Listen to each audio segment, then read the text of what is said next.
মাত্ৰ এদিনত মুকেশ আম্বানীয়ে কিমান টকা উপাৰ্জন কৰে জানিলে আচৰিত হ'ব আপুনি।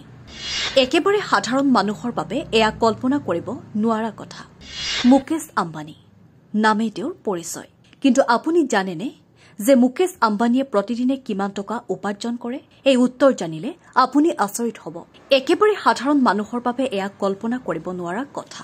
ভাৰত আৰু এছিয়াৰ আটাইতকৈ ধনী ব্যক্তি মুকেশ আম্বানীৰ কথা নতুনকৈ কোৱাৰ প্ৰয়োজন নাই। সকলো শ্ৰেণীৰ লোকৰ মাজতে তেওঁ পৰিচিত।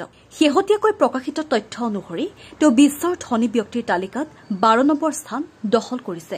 প্ৰকাশিত খবৰ অনুসৰি বৰ্তমান মুকেশ আম্বানীৰ মুঠ সম্পত্তিৰ পৰিমাণ 8.02 লাখ কোটি টকাতকৈও অধিক। বিশ্বৰ অন্যতম শীৰ্ষ কোটিপতিৰ তালিকাত মুকেশ আম্বানী আছে, যদিও তেওঁ তেনেই সাধাৰণভাৱে থাকে। মুকেশ আম্বানীৰ সাজ পোছাকতো বিশেষ আধুনিকতা দেখা নাযায়।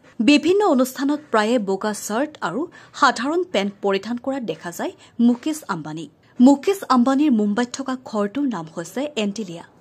এই 27 মহলীয়াৰ অট্টালিকাটো 15,000 কোটি টকা ব্যয় সাপেক্ষে নিৰ্মাণ কৰিছিল আম্বানীয়ে। কোৱা হয় যে 15 শতিকাৰ স্পেনিছ কাহিনীৰ পৰা আটলাণ্টিক মহাসাগৰৰ এণ্টিলিয়া নামৰ এটা দ্বীপৰ নামেৰে ইয়াৰ নামাকৰণ কৰা হৈছে।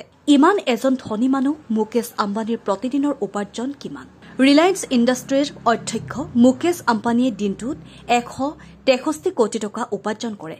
মুকেশ আম্বানীয়ে প্ৰত্যক্ষভাৱে দৈনিক নিৰ্দিষ্ট ধনৰাশি অৰ্জন নকৰে, কিন্তু ৰিলায়েন্স ইণ্ডাষ্ট্ৰীজ আৰু অন্যান্য উদ্যোগত তেওঁৰ অংশীদাৰিত্বৰ জৰিয়তে তেওঁৰ নেটৱৰ্থ যথেষ্ট বৃদ্ধি পায়।